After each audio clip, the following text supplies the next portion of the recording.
Votre attention s'il vous plaît. Cet élément est en lingala. Contactez-nous pour savoir s'il est aussi disponible en la langue de votre préférence. Veuillez aussi noter qu'il est en audio uniquement, dépourvu de ce fait d'image originaire. Christ Equality Foundation. Œuvre évangélique internationale. Ensemble avec le docteur Jean-Pierre Moubenga, ministre de l'Évangile éternel, Vous propose de suivre cette présente rubrique pour votre édification spirituelle. Tous les enseignements du docteur Jean-Pierre Moubenga sont disponibles sur christequality.com/jpmoubenga.html. Bonne édification au nom de notre commun Seigneur et Dieu Jésus-Christ. Amen.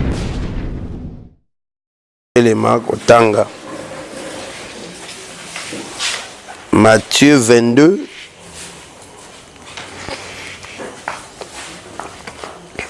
versets 19 à 21.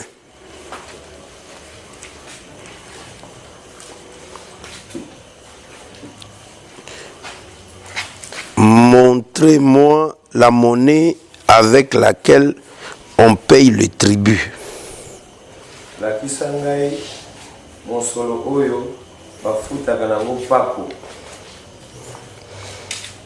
Et ils lui présentèrent un denier.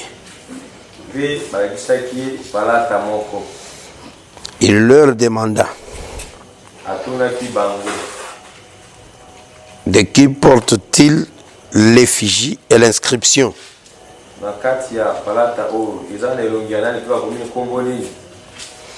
De César, lui répondirent-ils. Alors il leur dit: rendez donc à César ce qui est à César et à Dieu ce qui est à Dieu. Jean 18.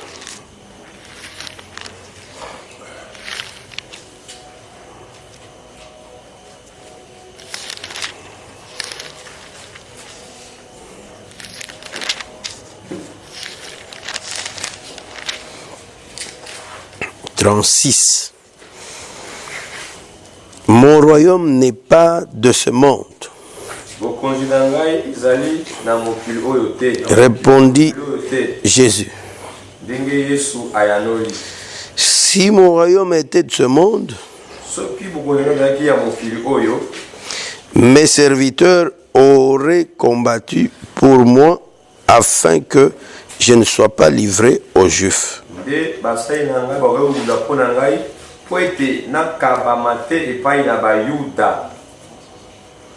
Mais maintenant, mon royaume n'est point d'ici-bas.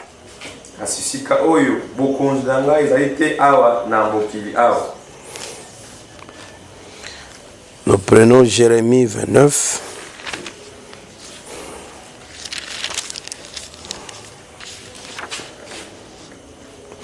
Verset 7. Recherchez le bien de la ville où je vous ai mené en captivité.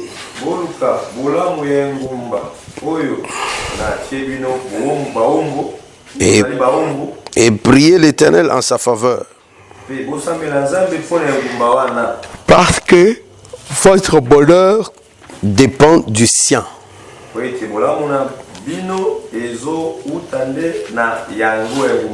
Amen.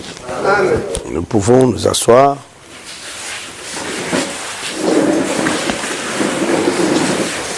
Que le Seigneur azala très favorable pour la biso lisusu na buto alelo na mwangonga oyo tokozala ensemble. Nazali koloba qu'on précise que tozo continuer sur l'Itéa likolo na Matthieu chapitre 12 versets 43 à 45. Isolo oyo lobiete soko molimo mabe abimi kati na moto akokenda na bisike kauka aluka repos soki azwi yango te akozolikanisi ete esengeli nazonga place nabimaki na ndako na ngai. Ntango akozonga akuti ndako yango ete bakomba yango ezali orne ambeli to mpe batia olo mpe ezali vide. Akozwa makanisi kokende kozwa baninga na ye mosusu 7 oyo bazali plus méchant que lui. Bongo ensemble bakozonga po bakota kati na moto wana pe lolenge ya moto wana ya liboso to pe lolenge ya moto wana ya sima ekozala makasi koleka ndenge azalaki liboso. Voilà l'idée tozali ko développer et lokola tozalaki ko développer na cadre ya tonga nde to pesanaki nano makanisi kolandisama aspect doctrinal, c'est-à-dire kopesana presque ba malendisi na oyo tali vie ya moto na moto en particulier. Bongo toye kokota po topesa likanisi oyo na oyo tali prophétie topeli sakoli. C'est comme ça que totambolaki kotali c'était moto wana ezali Israël, parce que bademon bazalaki na possibilité à kozonga lisusu na kati ya moto bipai babimaki. Parce que pour l'église soki esi bimi ezongaka lisusu te, parce que l'église ekotikala kokweya te. Mais moto aza na statut wana eza Israël, parce que Nzambe a permetaki tabikise nano tant moko boye ya ombre kozala na Nzambe na ndenge ya ombre po sima na ye kokweya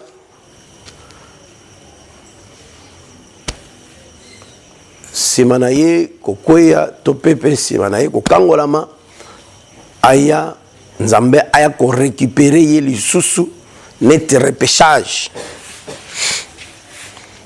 Et totambolaki tokomaki na point koloba ete mokolo Israël aboyaki Jésus. Tango Jésus ayaka pona Israël. Ayaka na Israël. Mokolo bango ba boyi Jésus. Jésus a essayé que le kola bo boyinga ndako na bino ekotikala vide. Et mbala moko to comprenaki que phrase wana ezondimisa biso que Israël ezali ndako yotikalaki vide, parce que na Matthieu batalisi biso ete ndako wana etikalaki vide ezali pe balaye bakomba pe ezali orné. Lokola tosimbaki ke kozala orné ezali kozala mwana na Nzambe koponama na Nzambe, parce que mwana na Nzambe azalaka lolenge ya Nzambe. Lolenge ya Nzambe babenga mpe olo. Job 22 etalisi que Nzambe azalaka pe olo. Bongo mwana na Nzambe lokola azalaka lokola Nzambe azalaka pe olo. Na Lamentation 4 batalisi biso pe ke mwana na Nzambe pe azalaka olo. Et tolobaki ete azalaka pe balaye lingi koloba balongoli basali te bakombi. Ezali une forme d'être purifié. Et toyebi que liteya oyo e purifiaka moto azwaki yango liboso eza Israël. Bango bayoka avant biso.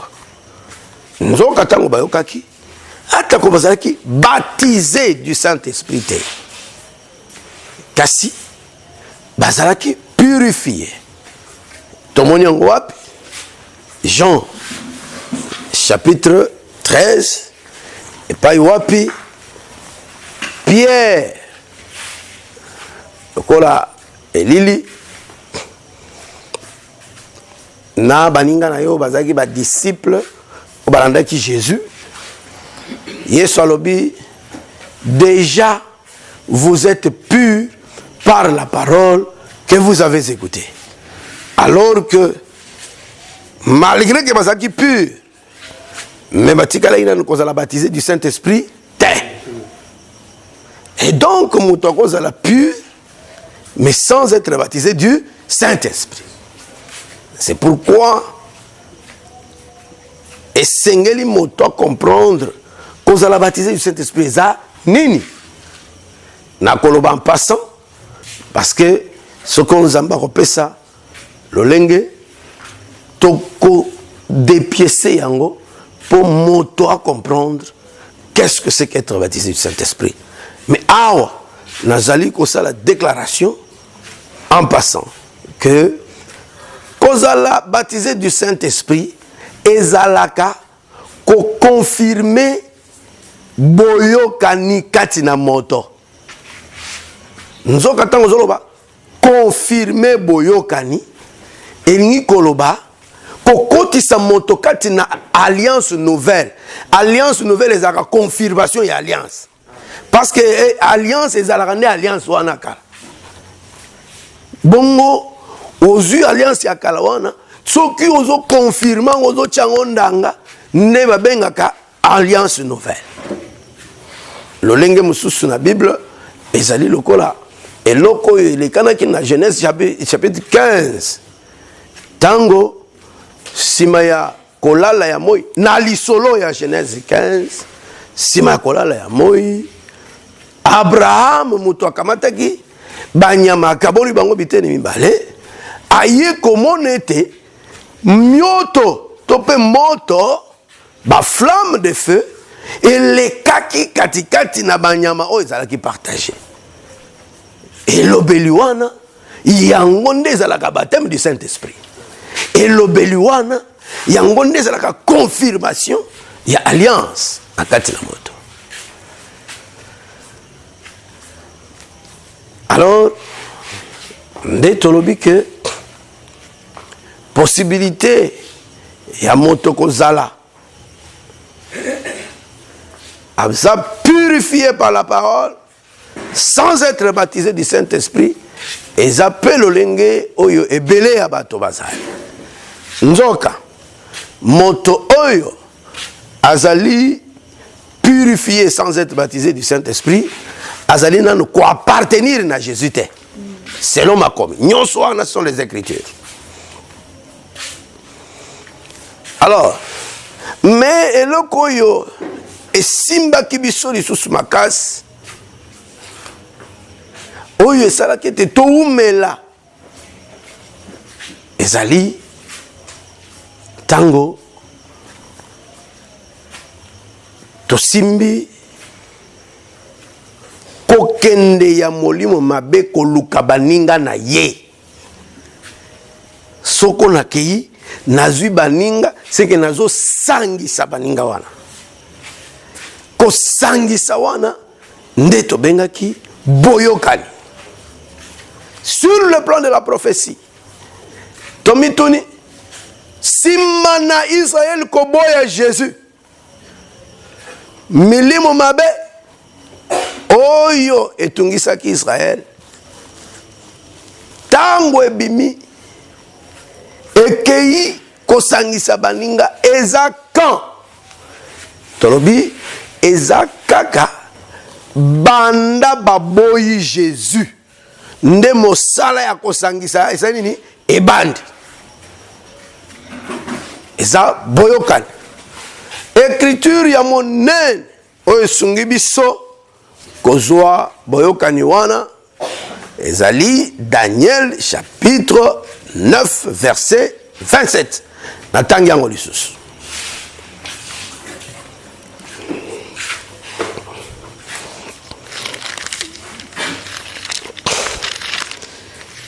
Daniel, chapitre 9, verset 27. Et le Bible. Et il fera une solide alliance avec plusieurs pour une semaine.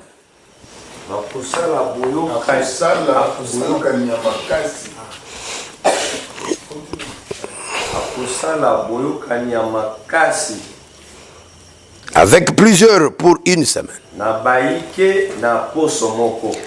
Iluana ezanan.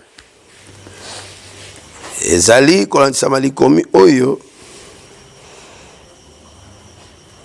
Ezali le dévastateur.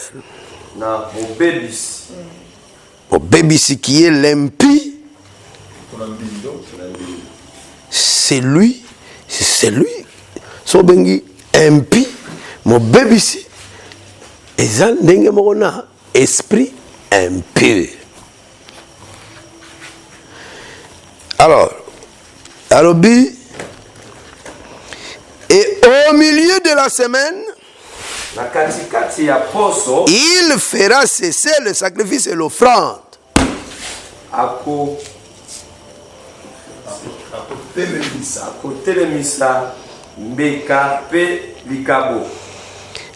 Le dévastateur commettra les choses les plus abominables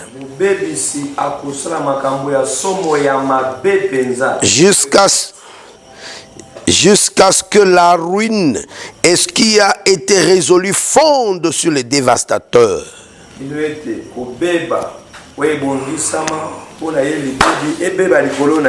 Batebele bakanisakete liteya ya makambo anzambe ezalaka kaka liteyo lobakake na lola bisengo kozala kimia tout ça.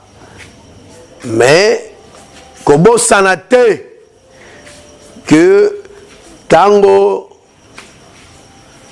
oyo motune tuna makina za na Apocalypse chapitre 5 nalola ete nani akobuka bilembo pe kosimba buku pe kobuka bilembo nango moto moko se présentaka te.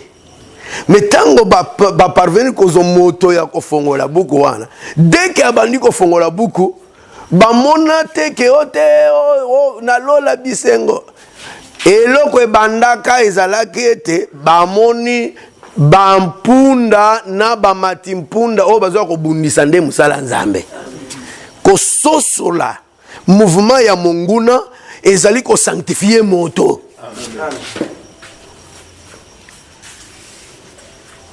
Parce que sanctification elingi koloba kotia mapembeni pona na tinete moto a participé na train ya monde te. Azala kati na ambiance ya batu nyonso na mokili te. Oyo atia mapembeni ezali moto azali komono polele te tala satana yeyo na kolanda ete. Mais soko koyeba mouvement ya satana te. Okozala oza sima satana ozo yeba te kozana kati ya satana. Na ultima tanga ya Mbemani. Mama mbe ya frère na biso Mbemani akufaki. Babongi sango azawana. Na bime bondo ki ya polele boye me batu ba comprendre te.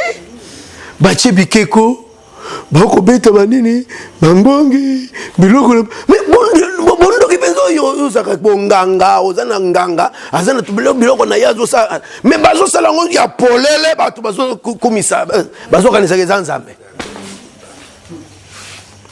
Et ces gens ne sont pas sanctifiés parce qu'ils vont comprendre te wapi Satan wapi nzambe. Amen. Mais tango bazo lakisa yo ete voilà le diable kolanda ete soki otiami pembeni oza sanctifié. Sanctifié ezate komikanga ngai na yibaka te. Il faut comprendre au monopole où est le diable et où est Dieu. C'est pourquoi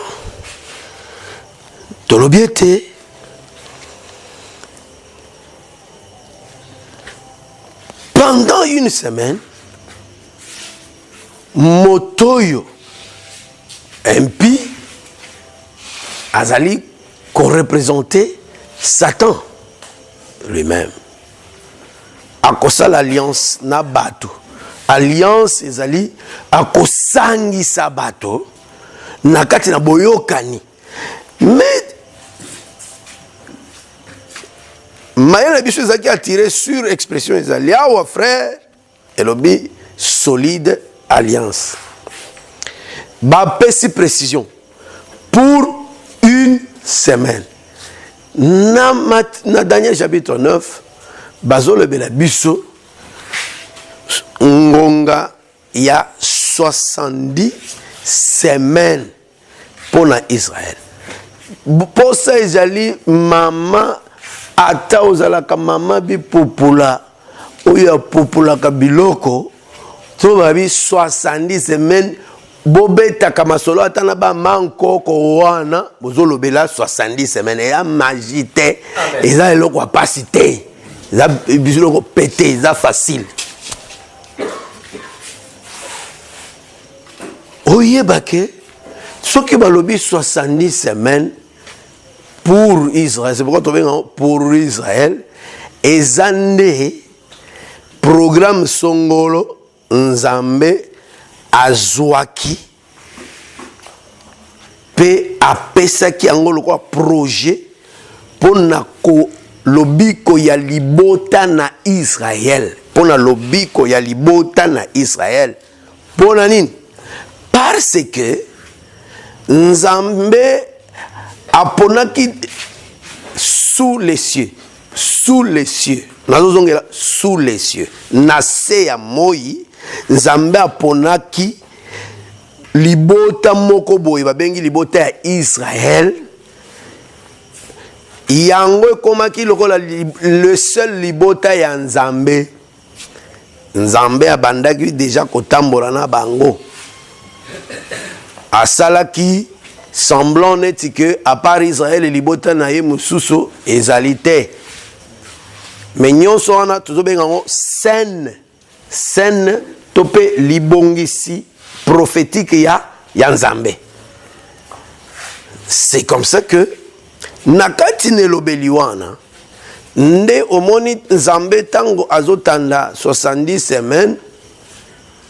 Soki bazo tozozongela ka terme wana sepelaka nango po eza nango eloko te yango problème makasité nde akaboli on habité ni misato selon ma commis révélation Nzambe pesa na Daniel. Je crois que toko mono ndenge nini révélation ne yaki na objectif to kolanda il y a Jérémie chapitre 29. Mais au commun était à Kaboli programme wana na 3 parties. Première partie à Bengiango 7 semaines. Na deuxième partie à Lobi 62 semaines. Troisième partie à Bengiango 1 semaine. Pour ceux qui ont 70, aujourd'hui 7 plus 62. Et ça dit combien? Calcul mental. 69. Sorobi 69 etikali boni po ekoka 70 etikali 1.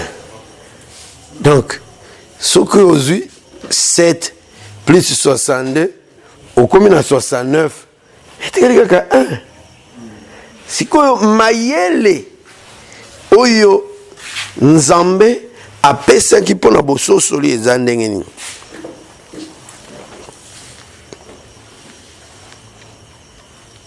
Ezali Nabandi na verset 25. Sache-le donc et comprends. Depuis le moment où la parole a annoncé que Jérusalem sera rebâtie jusqu'au Messie.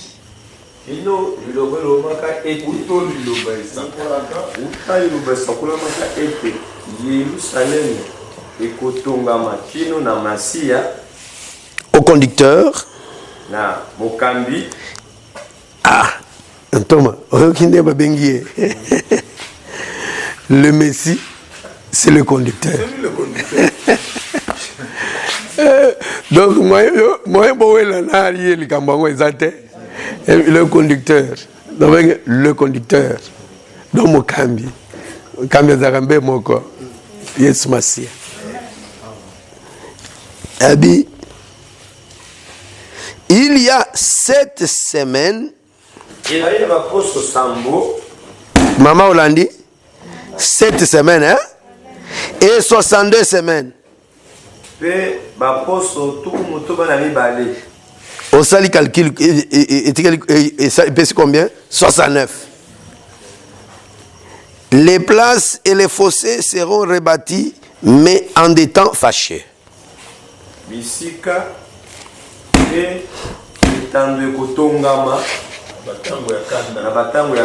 Après les 62 semaines, or 62 semaines après quoi? Après 7 semaines. 7, 62. Mais après les 62 semaines, événement au Jérusalem. Et Zanini,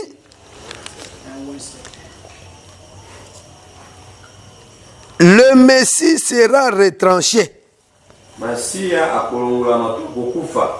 Hollandi, si tu as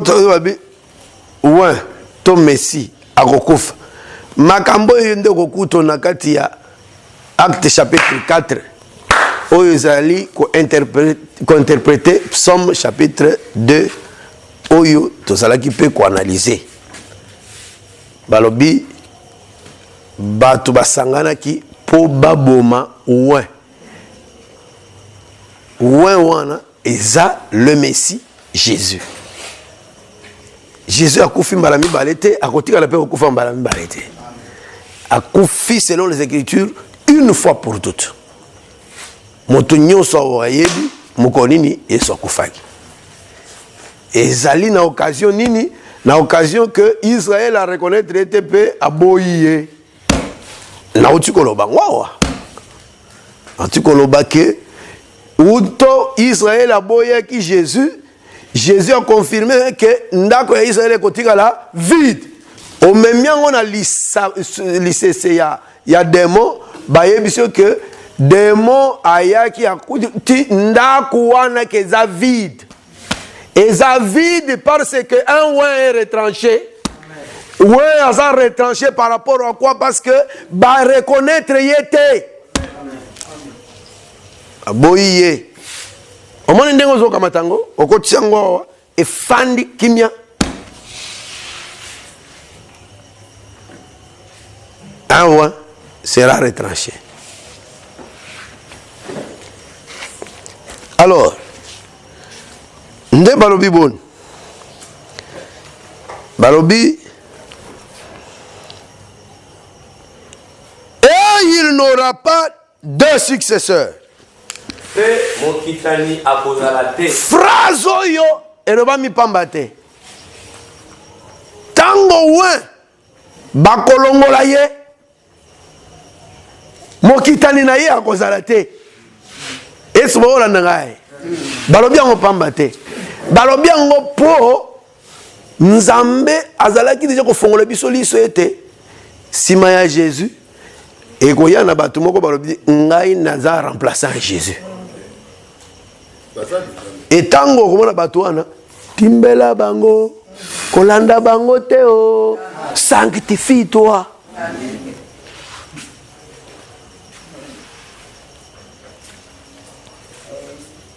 Bato wana bazali lokola papa wa Roma. Ko papa wa Roma zaka successeur ya Jésus. Pona ye ami lobaka successeur mokitania Jésus. Est-ce que tu comprends ce que je dis? Si il faut ozala pembeni ya ba histoire on koto na kata histoire wana te. Netolobi fongola miso na yo. Makambo ya 70 semaines oyo etali biso te ba nation. Ya makambo programme Nzambe asalelaki Israël oyo ye moko Nzambe aponaki parmi bikolo nyonso apone kaka Israël. Ndapesi programme wana. Mais siko tala tango yo abongisi ke ouais azala retranché tolobaki on a terme mususu que ndako ya Israël kotika la vie vide nzoka osoko zuma komi mususu ezo ebiso ke omoni ndenge ndako ya Israël etikali vide wana eloko yo ezalaki kosala poids ya Israël wana eza na peuple mususu oyo atangamaki te nde arécupérer yango. Est-ce que vous comprenez? Amen. Aske ye moko alobaki lisusu alobi Israël lokolo oboti mbuma te napesaki yo boro wana oboti mbuma te na botolo boro wana nakopesa libota moko boya pamba libota wana kobotisa ngo mbuma. Omoni place biso tokota eloko esungi biso tokota eza nini eza po Israël aboyi lokola boyi Jésus mbala moko ekomi neti occasion neti chance na biso nkolo soki baboyaka yo te biso tolingai tozwa libaku malamu te mpo na biso lokola Israël aboyi Jésus il faut epesa biso esengo ke yango nde eza lobiko na biso moto atei bongo Paul je ne fais que le répéter Romains chapitre 11.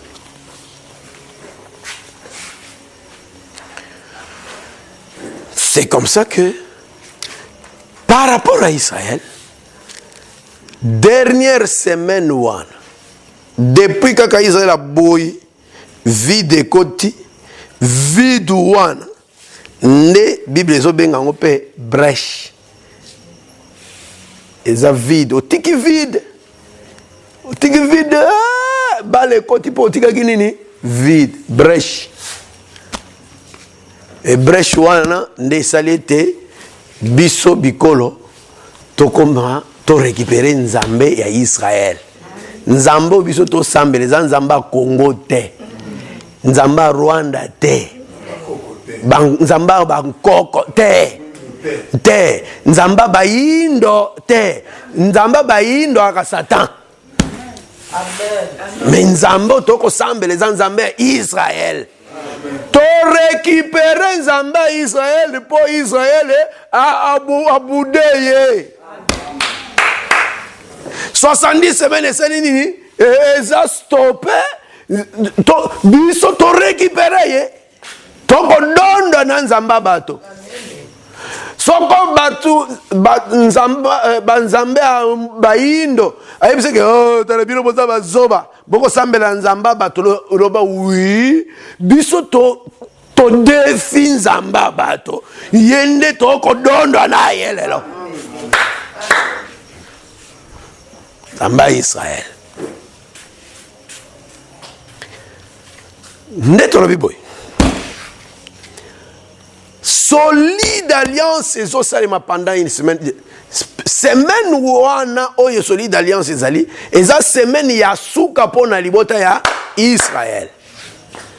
Mais lokola biso tozo vivre tant ya brèche tant ya lidusu oyo ezalaka compte te pona Israël nde tolobiete tant tozo bikela solide alliance ezate mais alliance toko bikela na mokili na bademo eza faible alliance faible pour la nini parce que solo yo côté ya manano boyelelo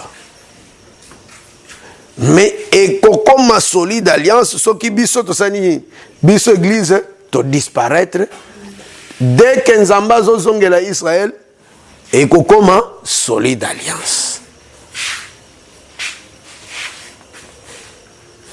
C'est comme ça que tozongaki les susu na doctrine pona kotalisana polele eloko nini ezoleka parce que tant balobi milimo mabe ezosangana en tout cas eza milimo mabe emonanaka te molimo emonanaka te molimo mabe soki esali mosala okomona mosala wana na misala oyo bato physique bazali kobikela omoni moto ayibi okomprendre molimo mabe asali mosala omoni moto asali kindo mabe molimo mabe esali mosala mokomona molimo mabe te soko loki molimo akinduma tolanda ye okomona ete na miso na yo mokomona ye na misala bato bakosala misala ya mabe.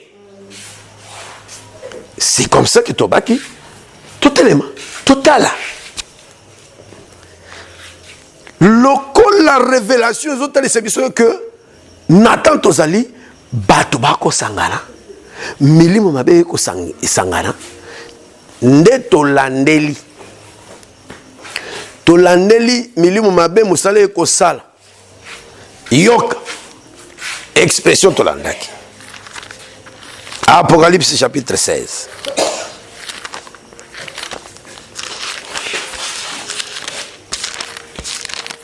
Poto koma na bato.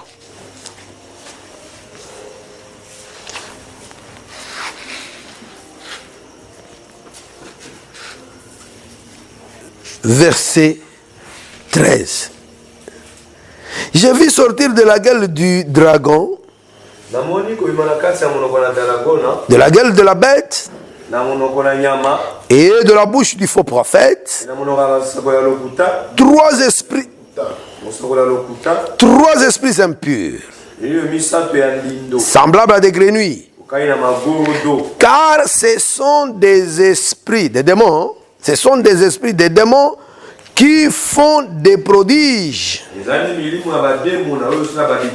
Yoka. Et qui vont vers les rois de la terre. Omoni tolongwe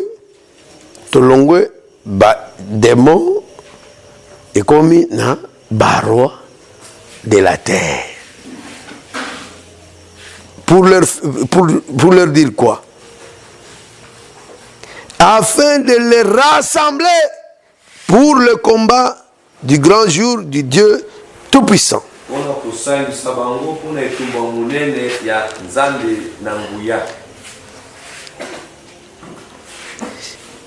Awa tobandi komono ke mosala milimo ezosala ezosimba bato wana babengi bango baroi mais tolobaki déjà que baroi okopesa bango lolenge mibale selon les écritures parce que makomi okososo na ona ndenge na yote okososo na ona ndenge makomi mususu ali koloba Naomi Pongi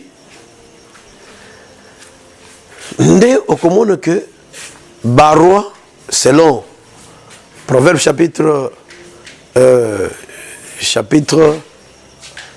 combien 25 verset 2 baroi ezape batei ezape banganga nzambe to batei mais baroi ezape baroi penza bakonzi na biso ndenge bazalaka na mokili bakonzi. Alors et paraître déjà deux choses, c'est-à-dire aspect religieux eza et batei bazali pe kosangisa bango na milimo mabewa.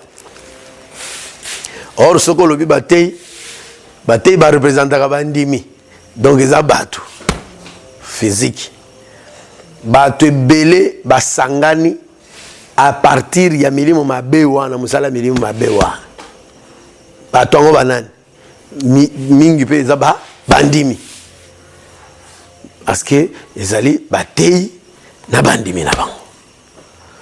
Et aspect mususu ezali bakonzi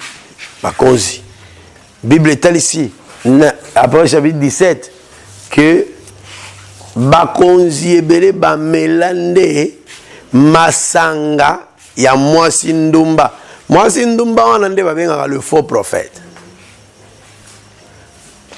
Bakonzi wana non seulement basali batei mais bakonzi mpe normal boye bazalaka nsima ya faux prophète. C'est comme ça que tolobaki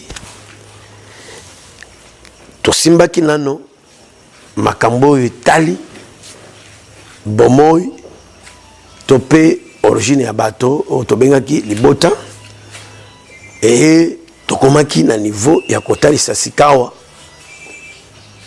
lolenge oyo ya kosalela ya na oyo etali ba royaume, parce que tosalaki bokesani entre mabota na ba royaume. Royaume ekomaka lokola une organisation oyo ezali kosalema à partir déjà ya mabota.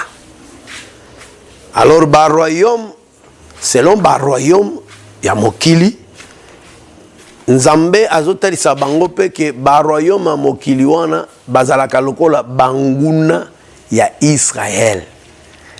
Et Israël ezali libota Nzambe ne tote koloba bazalaki ko représenter bokonzi mosusu.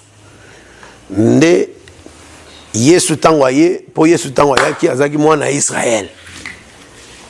Aye kotalisa na place totangaki ke bokonzi na nga Yesu eza ya mokili oyo te.